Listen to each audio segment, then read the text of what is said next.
Good morning, everybody. How are you? How's everything going today? Huh? Here we are again. Hot and sticky down here. You know, I don't know how it is where you are. Maybe I can lose a little bit of this today. Anyhow, there are now mainstream articles appearing. When I say mainstream, respected news agencies saying that Trump is beginning to lose his mind.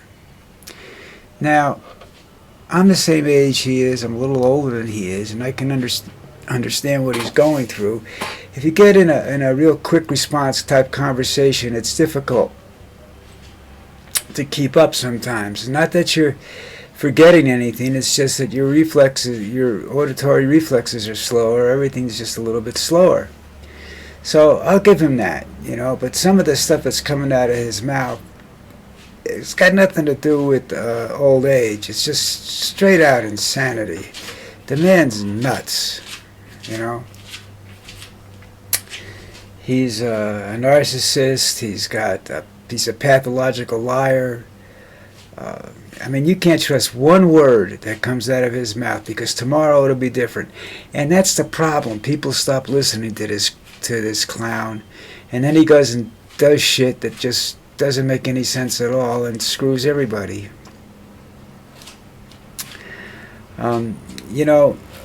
Obama once said, I don't know whether it was the discussion of the Affordable Care Act that he put through, or Obamacare as it was called sometimes, but it was, he made a statement that he says, I don't have to worry about it. I said, I know I don't have to worry about insurance. And he says, you have no idea. I have all the sympathy for these people because I have 5 doctors within 15 feet of me at any minute of the day or night. So yeah, I'm okay, but I think that the care that people need to stay alive just isn't there, and they have to be able to afford it. Free Medicare, free medical insurance is socialized medicine. Now, is that a good thing or a bad thing? Well, in England, everybody says, oh, it works, but it's two-tier. You can go out and pay a doctor, and they compete against each other to get paid. So there's the difference in prices, and the care is supposedly better because there's a better physician. So where does that leave us, That's a big complaint people have about socialized medicine, the care. Well, look, we have basically socialized medicine down here, and what I get, a lot of times I walk in and I get a practical nurse. The nurses that I've come in contact with over the years, especially ones that are trained in the United States, are far superior to doctors in a lot of cases. They know more about what's going on with their patient than the doctor does, because they see the patient every day. The doctor sees the patient maybe once a week, maybe once every couple of days, whenever. But the nurses take care of you. They're the ones that are their immediate response is a nurse, in most hospitals everywhere. And I love nurses. I was engaged to one, but I also love nurses in general. I think they're more knowledgeable, and my only problem down here is the language barrier. Nurses don't have any English whatsoever, and it's very difficult to communicate with my broken Spanish and their lack of English at all. So there's a difference, but I get doctors that I'm not so sure would be a doctor in the United States, because everything is specialized down here. You have something wrong, they send you to a specialist. So there's a 3-month period before you really find out what's going on and everything, unless it's an emergency situation. Then the doctors come to the hospital and look at you and send you home. And then you got to go back to see the specialist later on. But it works. I've had emergencies and I've been able to get it covered. The problem now is I can't upgrade my insurance because of my age. And I do need an upgraded version of insurance, but I can't get it because of my age. And I have no problem. I understand that. That's not something that you can criticize a country for. I'm almost 80 years old. You know, if I had the insurance already, I could understand that. You know, I would be pissed. But no, I don't have the upgraded version of the insurance, which is what I need, which is a lot of home care involved and stuff like that. So, but I accept that. That's all right. But, you know, Donald doesn't see it that way. We're going to, all these people are going to lose their Medicaid and stuff like that. You know, now when I had Social Security, and I think it was in Medicare, it was Medicare, and they had, it was expensive for me. In my financial position, it was very expensive. I did get, you know, the free colonoscopy and a few other things, and I took advantage of whatever I could get, you know. But it wasn't that much cheaper than regular insurance at the time, you know, and it was limited to what it covered. So, you know, what he's doing is he's going to cost people their lives. He's letting them deplete the CDC and every place else that takes care of these problems, you know. And that was an interesting story. Start talking about the health issues. That is that RFK's talking about running for president again. That just makes me want to throw up, you know, because he is. I don't know what he's on, but he's on something. If you know, he's got problems, and that we have enough problems with people that have problems in office right now. You know, you have Donald Trump, you have Hegseth, you have Noam, you have Patel, you have all these whack jobs that are completely unqualified for their positions. Now, they haven't proved corruption, but because they disagreed with Trump, these other people were fired. And that's what's going on now. If you disagree with Donald Trump, you'll be unemployed in about 30 seconds, you know. He just doesn't, you can't say no to this man, all right? I can, because I'm too old and I don't give a crap, you know, but I don't have any power either, so it doesn't make any difference, you know. But again, he's now planning to rig the midterm elections. And if he can't rig them, he's gonna get rid of them. So the only answer to Donald Trump, unfortunately, is some sort of like revolutionary upset or something. You know, something drastic has to happen because he's just plain stupid.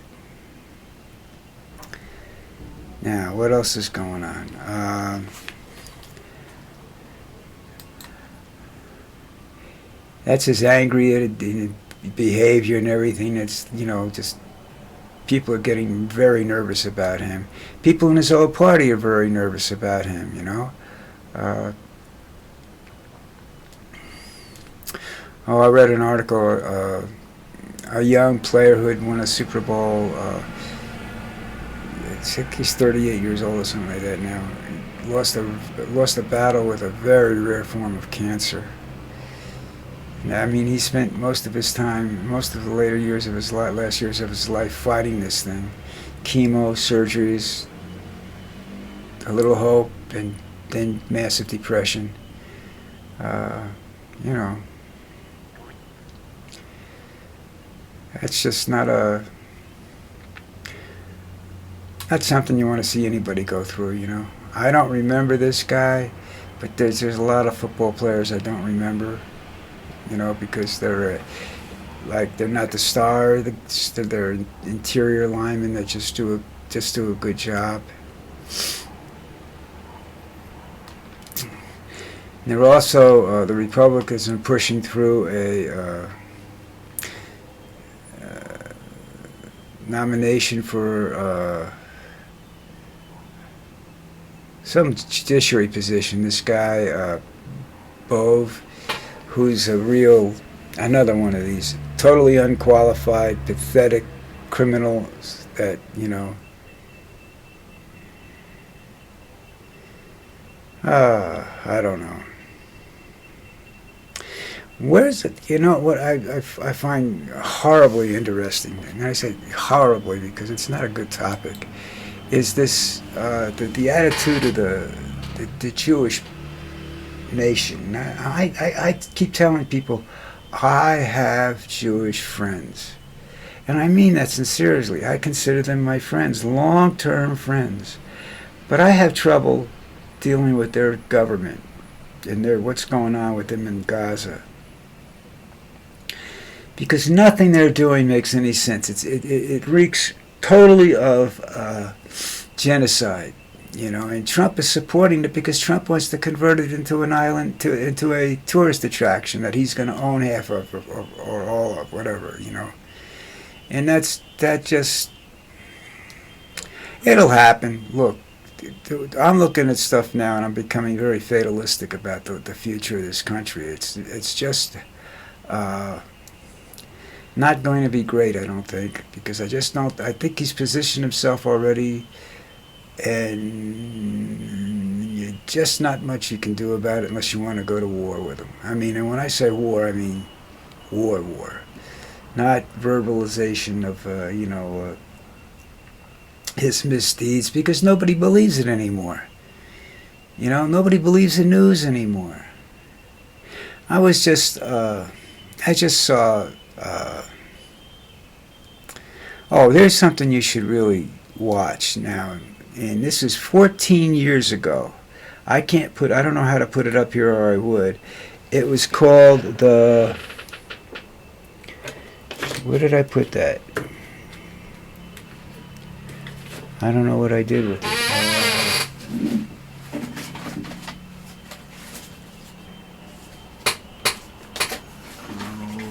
Hold on one second. It deals with George Carlin. I don't know how many of you know Mr. Carlin or have heard of him. He's famous for the seven words you can't say on television, because I think that was that. He is a remarkably sarcastic satire man. He was my favorite. I read books that he's written and many other things that he's written. And he's just so good. And what he's saying makes so much sense. But I want you to watch this, because as I said, I watched this the other day. They call it George Carlin, The American Dream, Best 3 Minutes of His Career. It's available on YouTube. This came up 14 years ago. Now, whether he did it then 14 years ago or longer, I don't know. But the accuracy as to what's going on today, in today's world, it will just amaze you. It's funny, I think so many of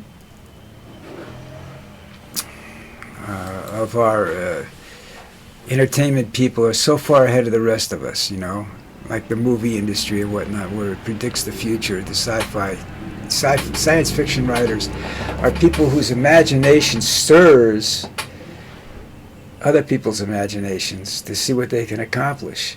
And there are people who are looking for AI-infused robotics.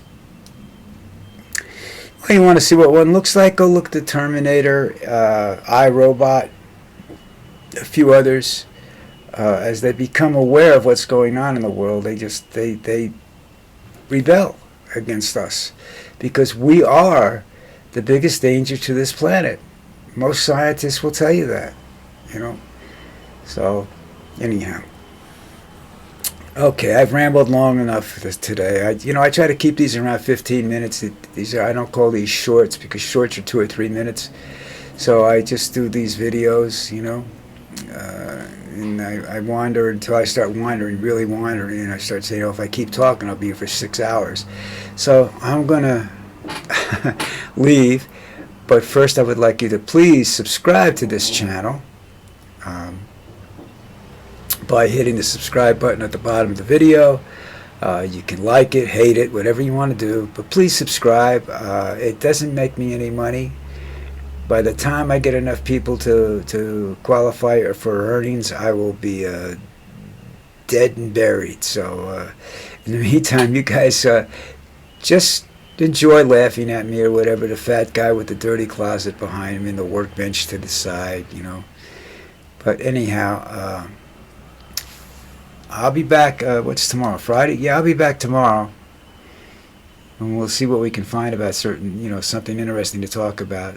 Like I say, I'd like to. I try to really want to do one topic, but my mind wanders. But when I do live videos, which I will do again Tuesday night, between 7:30 and 8, will be try to keep it to one topic conversation and run about that video.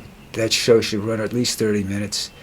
If it goes over, it goes over. You know, who cares? Just check it out, all right? Okay, that's it for me. See you tomorrow.